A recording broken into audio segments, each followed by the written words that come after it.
감사합니다. 자리에 앉아주시고요. 또 옥도헌 김미연 성도님 부부 장치에 환영합니다. 감사합니다.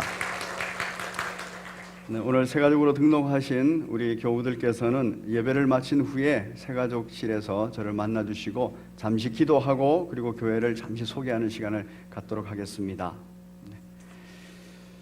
이 시간에는 또 인사를 나누어야 될 분이 우리 지난주에 저희가 이제 광고는 했는데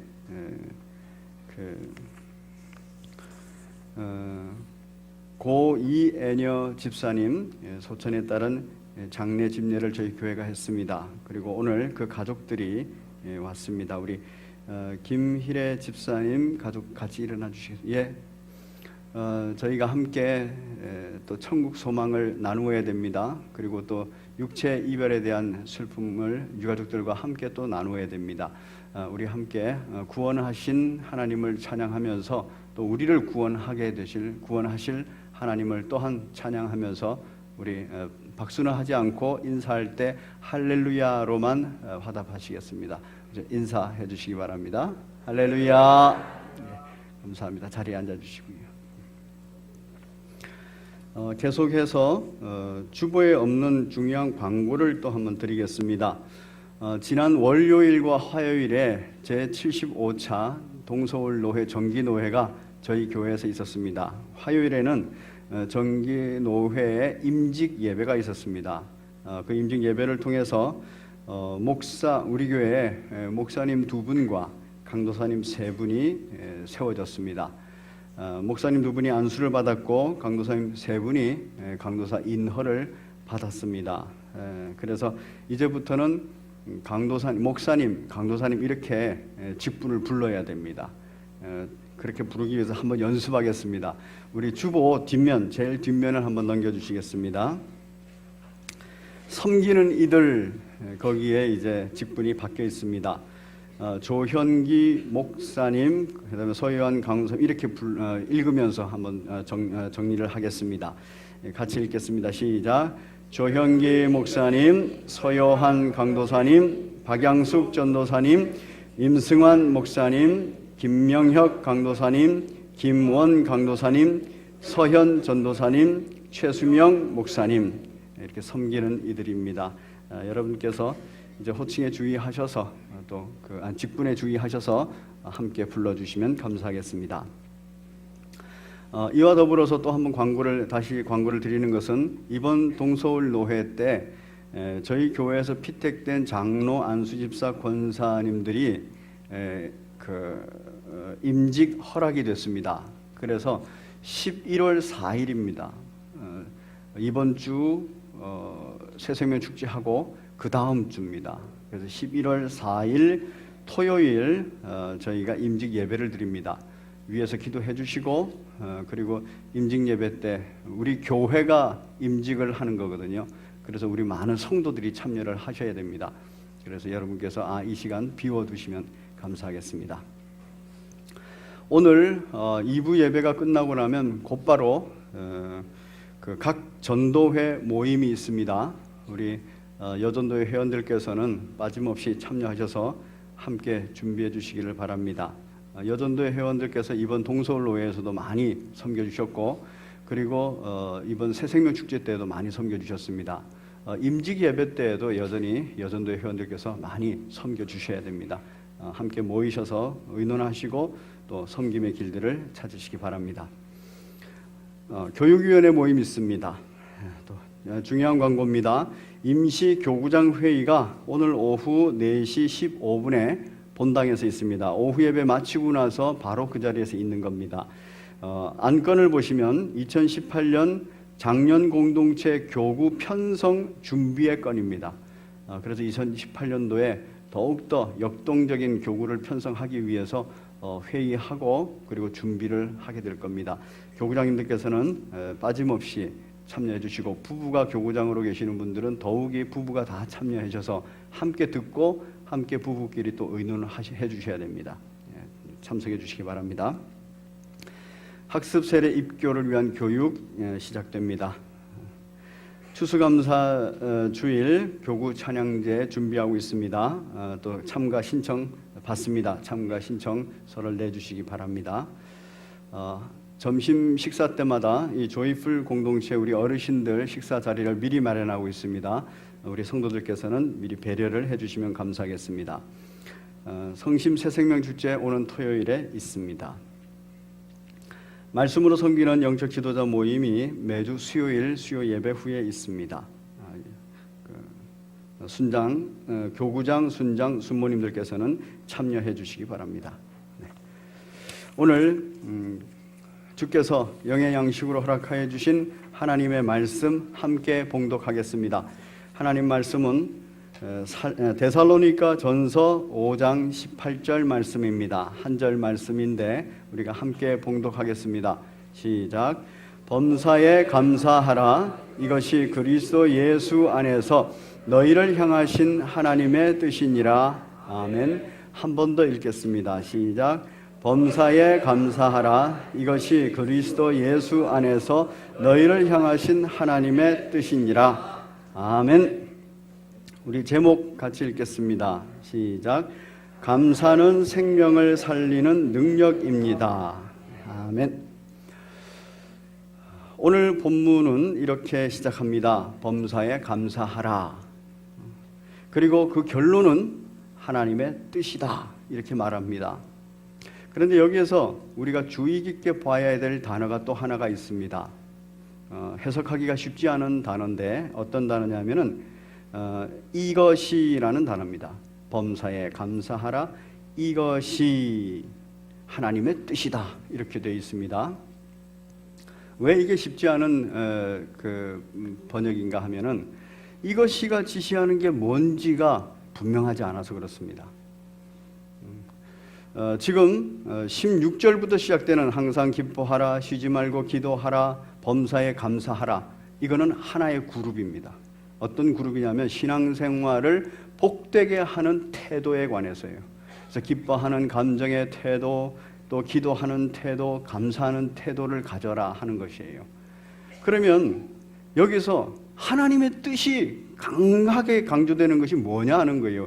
이 그룹 전체가 하나님의 뜻을 말하는 것인지 아니면 범사에 감사하라 이것만을 말하는 것인지 이것이 말하고 있는, 지시하고 있는 이 내용이 뭔가 하는 것이 참으로 중요합니다. 쉽게 생각하면 바로 이 세 개의 태도 그룹을 다 지칭하는 것 같습니다. 그런데 원문의 구조를 가만히 살펴보면 그렇지 않습니다.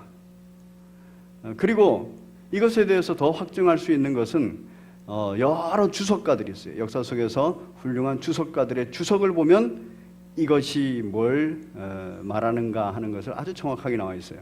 뭐냐면은 범사에 감사하라.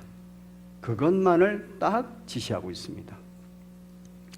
그래서 범사에 감사하는 것 이게 하나님의 뜻이라는 겁니다. 한번 따라하겠습니다. 범사에 감사하는 것이 하나님의 뜻이다. 그래서 성경을 보면 구약시대 때부터 이 제사제도가 있는데 그 제사제도를 통해서는 죄사함에 대한 감사 이걸 계속 기념하게 되어 있어요. 그리고 구약시대에 굉장히 중요하게 다루는 절기가 있습니다. 이 절기도 감사 절기가 핵심입니다. 그리고 구약의 많은 성도들, 믿음의 선배들도 감사의 내용이 그 인생 가운데서 계속 묻어나고 있다는 것을 성경이 기록하고 있습니다. 그러면 신약은 어떻습니까? 예수 그리스도께서 감사에 대해서 가르치십니다. 그리고 그의 제자들도 감사에 대해서 가르치고 오늘 본문 바울 사도도 감사에 대해서 가르치는 겁니다. 성경 66권 전반에 흐르는 하나님의 뜻, 그 중에서 참으로 중요하게 다뤄야 되는 하나님의 뜻은 감사하는 거라는 거예요. 우리 오늘도 하나님의 뜻을 성취시키는 그 마음의 결단을 가지고 서로 한번 인사하겠습니다. 감사합니다.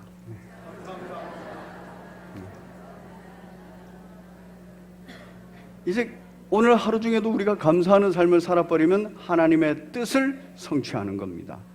우리 삶의 자리에서 감사하는 일들을 해버리면 또 감사하는 말을 하고 그렇게 마음을 고백하면 하나님의 뜻을 성취하는 것입니다. 그러면 우리 하나님께서는 앞에서 보면 기도하라도 있고 그리고 또 앞에서 보면 기뻐하라는 것도 있고 이러는데 왜 하나님의 뜻이다 이러면서 감사하는 것에다가 그렇게 강조를 했을까요? 이 감사에는 놀라운 능력이 있기 때문에 그래요. 오늘 제목에서 말하듯이 생명을 살리는 능력이 있기 때문에 그렇습니다. 감사를 하면 굉장히 원망, 불평, 그리고 불만 이런 것으로 마음이 막 복잡해 있다가도 감사한 이유가 딱 떠올라서 감사가 딱 되면 이것들이 싹 없어지고 리셋이 딱 돼버립니다. 우리 그림 한번 보겠습니다. 사진. 우리의 마음이 이게 지금 물의 결정체입니다. 물을 놓고 연구를 했어요. 그래서 이 물이 어떤 얘기를 들을 때 좋아지고 나빠지는가 그런 연구를 일본에서 합니다. 지금도 계속 연구소에서 연구하고 있고 그 결과들을 내고 있습니다. 이 물의 결정체가 지금 굉장히 혼란스럽죠. 왜 혼란스럽냐면은 이 물 자체가 혼란의 말을 들어서 그래요. 무슨 얘기냐면 바보. 이 물이 바보라는 소리를 계속 들으니까 이렇게 혼란스러워졌어요. 우리 옆에 분하고 한번 얘기 나눠볼까요? 집사님은 바보입니다. 아무도 안 하시네. 예. 지금 우리가 웃는 것은 우리가 옆에 계시는 우리 형제 자매들에 대해서 바보라는 생각을 전혀 안 하고 있기 때문에 그렇죠. 그런데 바보라는 생각을 안 하고 있어도 바보, 집사님은 바보입니다. 부부가 같이 앉아 있는 분들은 당신은 바보야, 이러면은 그 마음이 저렇게 혼란스럽게 되고 그 인생이 저렇게 혼란스럽게 됩니다. 그런데 이 혼란이 질서가 딱 되는, 리셋이 딱 되는, 하나님이 만드신 결정체로 딱 다시 돌아가는 상황이 있는데 바로 그 상황이 이 상황입니다. 굉장히 이쁘지요? 무슨 말을 들었다고요? 고맙습니다. 감사합니다. 이 얘기를 계속 들은 물이에요. 이 얘기는 고맙다, 감사하다는 마음으로 내 마음이 이미 이 결정체가 예쁘고 아름답게 질서가 돼버린 거예요. 그리고 그것을 표현해서 말을 하니까 이 듣는 물이 바로 그렇게 변한다는 거예요. 질서입니다.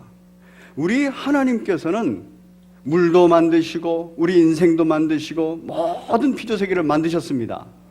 그리고 그 만드신 곳에는 질서가 있습니다. 그런데 죄라는 것이, 부정적인 것이라는 것이 이 질서를 전부 다 파괴를 합니다. 그래서 이렇게 혼란스럽게 만들어버립니다. 그런데 다시 또 하나님께서 이 질서를 회복하는 아주 중요한 길을 열어놓으셨어요. 그게 뭐냐 하면은 감사합니다. 이 감사는 긍정의 최고라 그럽니다. 좋습니다, 착합니다, 기쁩니다, 예쁩니다 이런 말 다 있는데 그것이 긍정적인 언어지만 이 긍정적인 언어의 최고가 감사랍니다. 이 감사는 완전히 질서로 다시 하나님께서 만들어주신 최초의 질서로 딱 리셋을 시키기 때문에 그렇습니다. 그래서 하나님께서는 내 뜻이다. 내 뜻이 뭐냐? 범사에 감사하라. 이게 내 뜻이다. 왜 그렇습니까? 질서로 만들어 놓으신 이 모든 세계를 죄가 다 이렇게 엉망으로 만들어 놨지만 이제 다시 내 뜻은 이 질서를 회복하는 것이다. 그것이 감사다.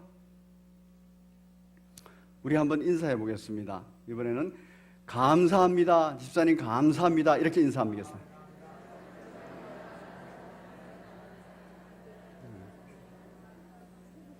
예, 아까 바보라고 인사를 할 때는 웃기만 하고 아무도 안 하시더니 감사합니다는 인사는 잘 하시네요. 뭐 감사해서 감사한가요? 그냥 감사가 좋은 거예요. 그리고 이상하게 감사한 마음 막 이렇게 절실히 있는 거 아닌데 감사하니까 그냥 웃잖아요. 그렇죠? 그게 우리의 마음을 기쁘게 해주고 상대방을 또 기쁘게 해줍니다. 이 자리에 어제 저녁이나 또는 오늘 아침에 나오시면서 부부싸움하고 오신 부부가 계십니까? 그러면은 원망스럽고 불평스러운 배우자라도 그냥 이렇게 말하면 될까요? 미친 척하고 감사합니다 이래버리면 서로 마음이 누그러지고 소통이 됩니다. 말로는 감사하긴 뭘 감사해, 말로만 이래도 바보 소리 듣는 것보다 감사합니다 소리 듣는 게 훨씬 좋습니다. 바로 질서입니다.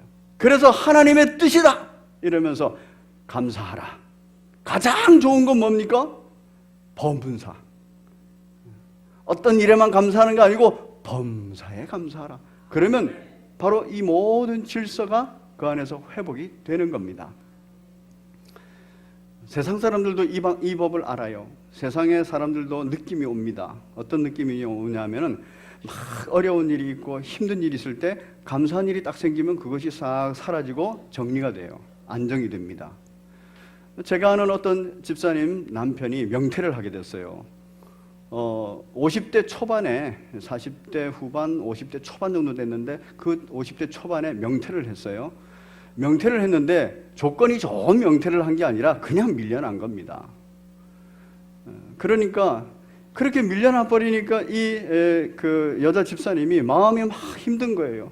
남편이 밀려난 것도 속상하고 그리고 남편이 맥없이 있는 것도 속상하고 그리고 어떻게 살까 뭘 먹고 살까 이 염려가 많이 됐어요.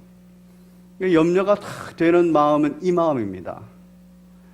질서가 없어져요. 막 염려, 걱정, 근심 이것 때문에 막 밤에 잠도 잘 안 오고 자다가도 벌떡 깨고 막 이러는 거예요. 그 마음이 혼란스럽고 혼돈스러운데 이 여집사님이 위로가 탁 왔어요. 뭐냐면 몇 년 동안 대기업 준비를 하면서 있었는데 계속 직장에 얻지 못하던 아들이 직장에 덜커덕된 거예요. 그래서 아버지가 받아오던 월급보다 더 많이 받아오고 있어요. 초봉이 더 많아버린 거예요. 그러니까 이 집사님이 위로가 된 겁니다. 그래서 목사님 참 하나님께서 이렇게 근심하게 하더니 하나님께서 이 세상 살면서도 위로를 주셨습니다. 감사한 일이 생기니까 그게 덮어지고 평안이 온 거예요. 그러면 그 아들은 그러면 계속 그렇게 잘 될까요? 감사한 일만 있을까요?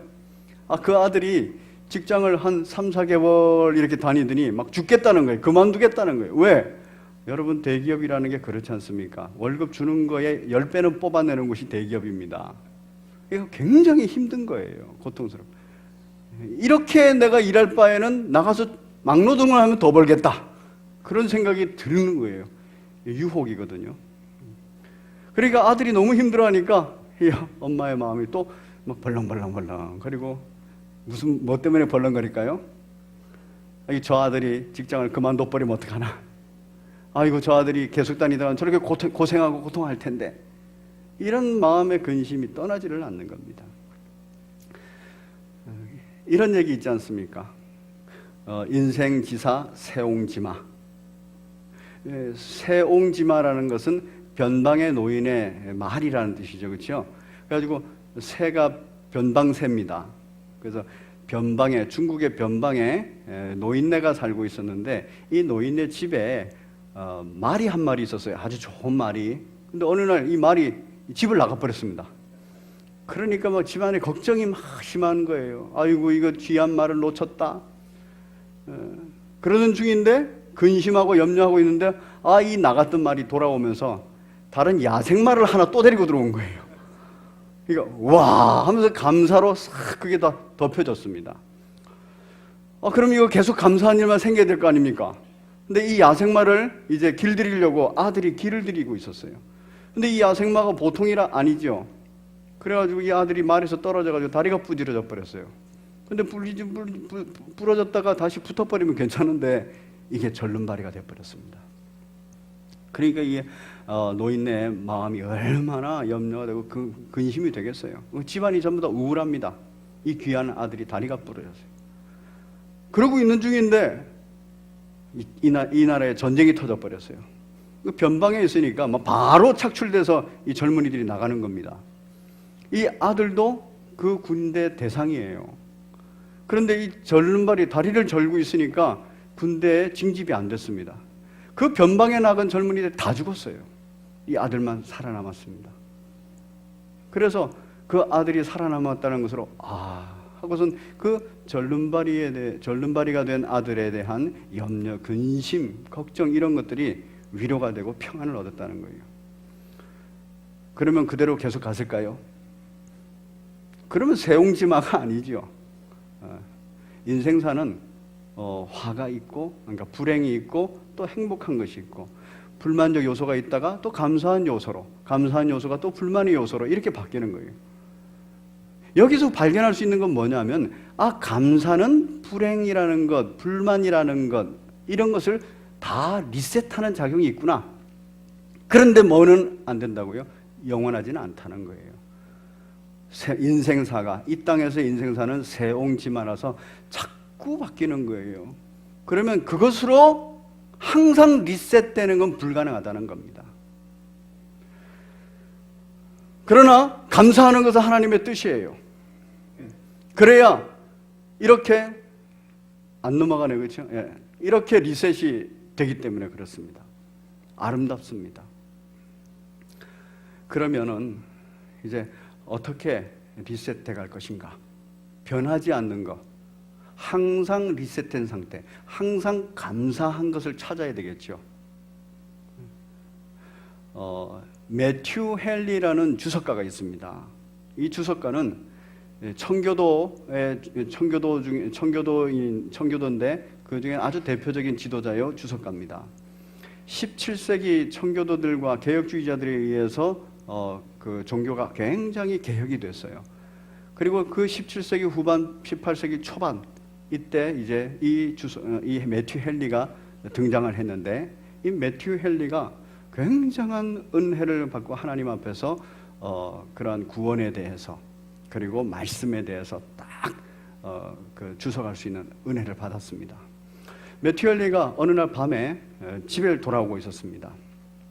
돌아오고 있는 중인데 강도를 만났어요. 근데 이 강도가 이 매튜 헨리가 어떤 사람인지 이런 거 모르고 그냥 하는 거예요.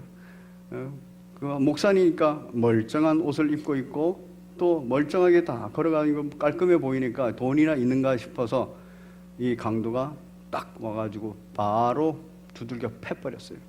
얼마나 두들겨 팼는지 기절을 해버렸습니다. 기절하고 한참 후에 다시 또 정신을 차리고 이렇게 눈을 떠보니까 주머니에 가지고 있던 거 하나도 없는 거예요.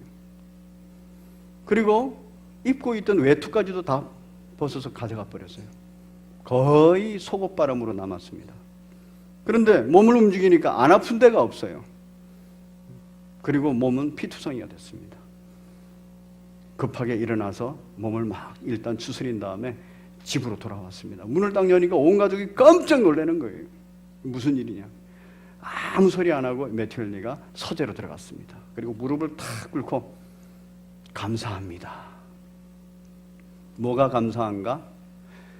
제가 아직까지 죽지 않고 그렇게 두들겨 맞고 기절을 하고 이래도 죽지 않고 가족을 다시 만나서 가족의 위로가 돼서 감사합니다. 두 번째 또 뭐가 감사한가? 제가 필요한 게 많은데 없어서 내가 강도짓을 해야 될 수도 있었는데 내가 강도짓을 하지 않을 정도로 많은 것을 가지고 있고 오히려 강도 당할 수 있고 그래서 강도에게 내줄 것이 있어서 감사합니다. 이 두 가지는 비교적인 감사예요. 그런데 이 비교적인 감사를 할 수 있는 가장 중요한 감사가 세 번째 있었습니다. 그 세 번째 감사가 뭐냐면 하나님 아버지, 제가 강도 만나서 다 뺏겼는데 여전히 지금 제 가슴속에 천국의 복이 남아있음을 감사합니다. 천국의 복을 안 뺏겼다는 거예요. 내가 구원받았음을 감사하고 내가 구원받은 자로서 천국에서 가지고 낼 그리고 지금도 천국의 복을 누리고 있는 이거 안 뺏겼다는 거예요. 절대 뺏어갈 수도 없는 거예요. 그래서 감사한 겁니다. 이 감사가 있기 때문에 첫 번째 감사도 있고 두 번째 감사도 있는 거예요. 감사하면 아주 유명한 분이 있죠.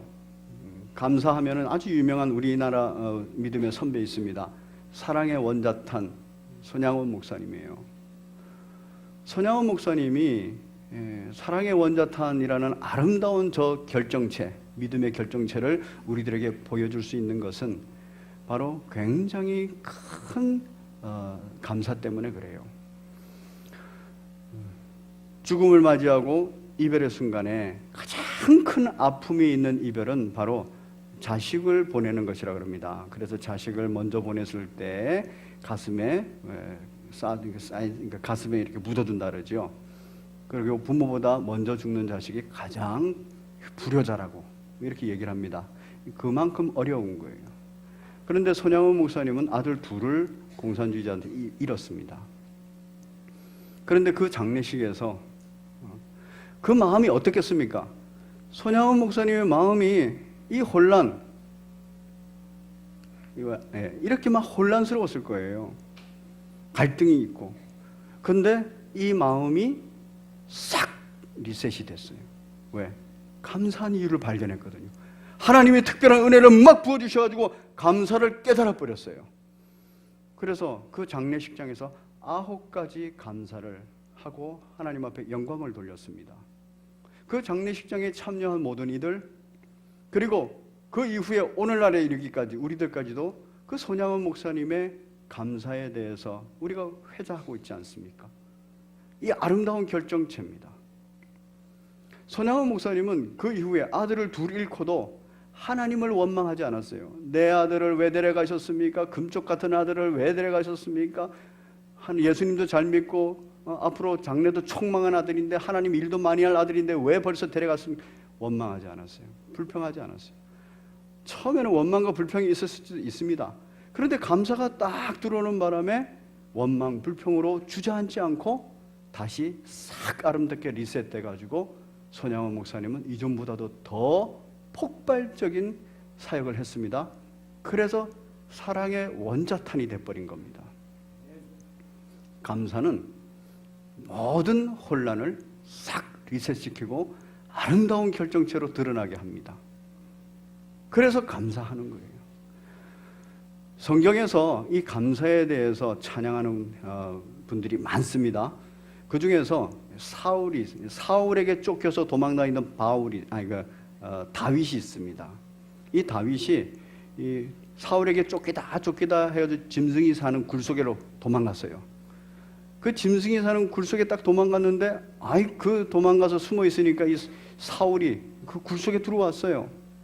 사울을 죽이자 하는 이게 하나님의 뜻이다 하는 부하들의 여론이 있었습니다. 그럼에도 불구하고 이 다윗은 사울을 죽이지 않고 내보냅니다. 그러면 다윗은 처음부터 딱 그랬을까요? 고민이 있고 갈등이 있는 거예요. 죽이면 모든 것이 해결될 것 같아요. 그동안에 쫓겨다니면서 이렇게 혼란스러웠던 이런 마음이 이 사울만 죽이면은 모든 게 리셋될 것 같아요. 나라도 하나님의 나라로 바로 세워질 것 같고 자기가 왕되고 자기 부하들도 전부 다 도망자에서 정상적인 자리에 갈 것 같고 딱 리셋될 것 같습니다. 죽이면. 그런데 이 죽이기에는 마음속에 해결되지 않는 하나님 앞에서의 삶이 있는 거예요. 그래서 밤새 기도했습니다. 밤새 기도하고 제가 이걸 어떻게 해야 되겠습니까? 제 마음이 이렇게 혼란되고 이렇게 할까 저렇게 할까 결정을 못하고 있는데 어떻게 하겠습니까? 새벽녘이 됐을 때 하나님께서 답을 주셨어요. 싹 하고 하나님께서 그 마음에 바로 감사를 주시면서 리셋을 시켜줬습니다.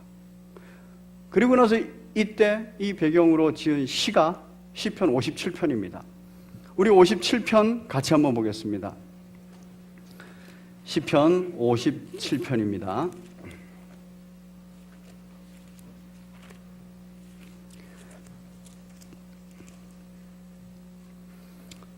우리 6절을 같이 읽겠습니다. 이 다윗이 너무 억울한 거예요. 6절 시작. 그들이 내 걸음을 막으려고 그물을 준비하였으니 내 영혼이 억울하도다. 그들이 내 앞에 웅덩이를 팠으나 자기들이 그 중에 빠졌도다. 내 영혼이 억울하대요. 그리고 그들은 계속해서 나를 잡으려고 웅덩이를 파고 있다는 겁니다. 그런데 그렇게 기도하고 나니까 마음속에 결단을 주셨어요. 7절 시작. 하나님이여 내 마음이 확정되었고 내 마음이 확정되었사오니 내가 노래하고 내가 찬송하리이다. 죽일까 말까? 또 죽이는 것이 하나님의 뜻일까? 안 죽이는 것이 하나님의 뜻일까? 이 고민을 하는 중에 그렇게 기도한 거예요. 그리고 나니까 내 마음이 확정됐습니다. 언제? 8절 시작. 내 영광아 깰지어다 비파야 수금아 깰지어다 내가 새벽을 깨우리로다. 그 새벽에 이제 다 정리가 된 겁니다. 싹 리셋이 된 겁니다. 어떻게 해서 리셋이 됐는가? 9절입니다. 시작. 주여 내가 만민 중에서 주께 감사하오며 문 나라 중에서 주를 찬송하리. 감사한 마음이 확 들어온 거예요. 그리고 내 속에서부터 찬송이 막 나오는 겁니다. 그러니까 이 혼란스럽던 이 마음이 딱 리셋이 된 거예요. 그러면 그냥 가만히 있으면 이렇게 될까요? 새벽까지 기도했다 그랬죠. 바로 그 기도했다는 증거가 57장 2절에 있습니다. 2절 시작. 내가 지존하신 하나님께 부르짖으며 곧 나를 위하여 모든 것을 이루시는 하나님께로다. 그분께 부르짖었다는 거예요. 뭘 놓고 부르짖냐면 3절에 그가 하늘에서 보내사 나를 삼키려는 자의 비방에서 나를 구원하실지라. 이걸 놓고 부르짖었다는 거예요. 이 마음이 혼란스러워서 지옥같이 되어 있는데 이것을 놓고 하나님께 막 부르짖었다는 거예요. 그러니까 그 밤새 한 그 기도에 응답하셔서 새벽에 싹 리셋이 됐다는 겁니다. 그래서 하나님을 찬양하는 데까지 간다는 거예요. 바울사도 있습니다. 바울사도 참 많은 고난의 길을 걸었습니다. 그 고난의 길을 걷고 바울사도가 로마서 8장에서 얘기합니다. 우리 로마서 8장으로 한번 넘어가겠습니다.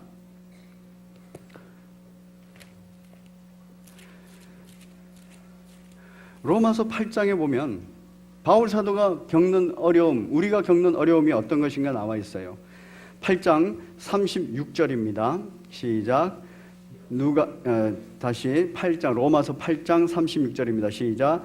누가 우리를 그리스도의 사랑에서 끊으리요? 환난이나 곤고나 죄송합니다. 35절입니다. 시작.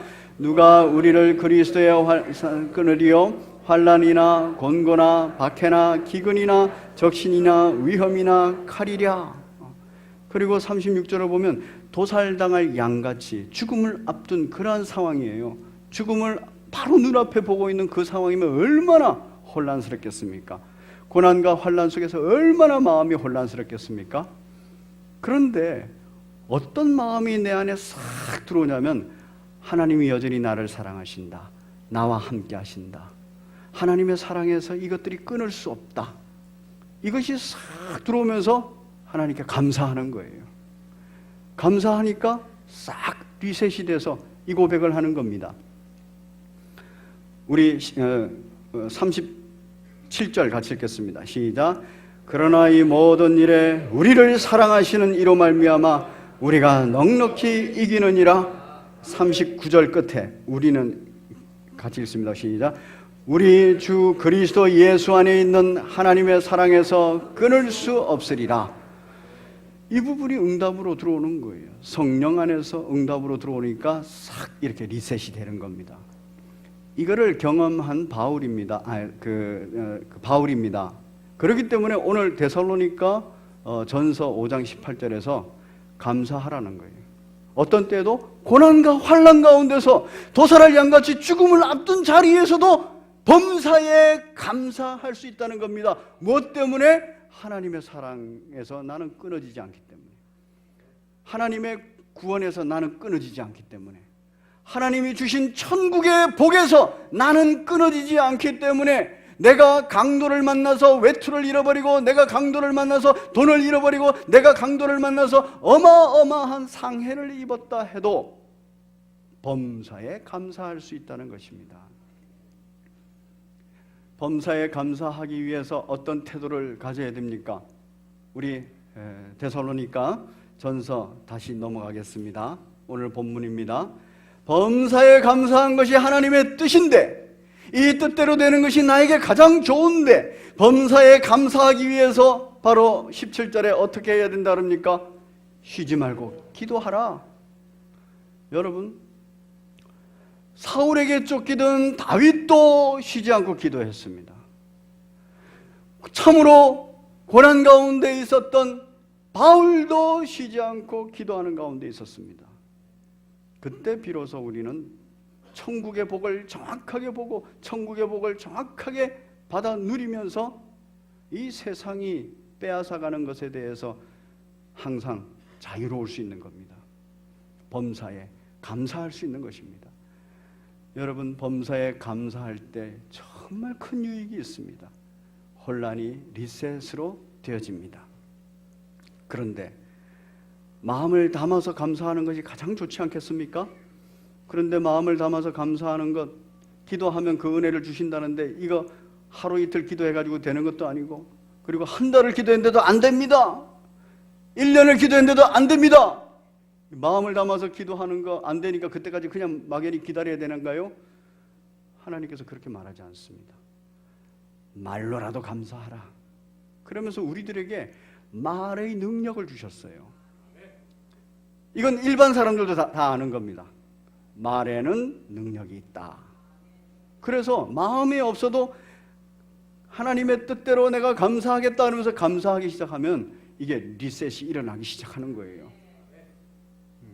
그래서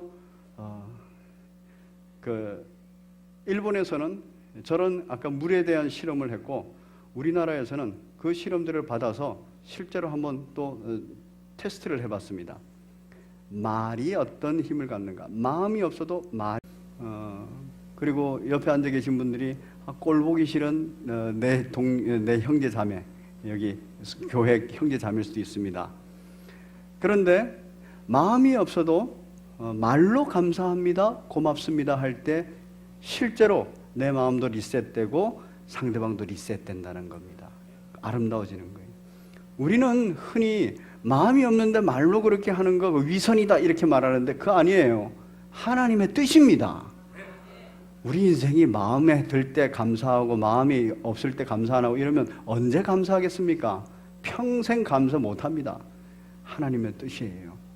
그 마음을 가지고 우리 한번 옆에 분하고 앞뒤 계신 분하고 인사합니다. 감사합니다. 고맙습니다. 네.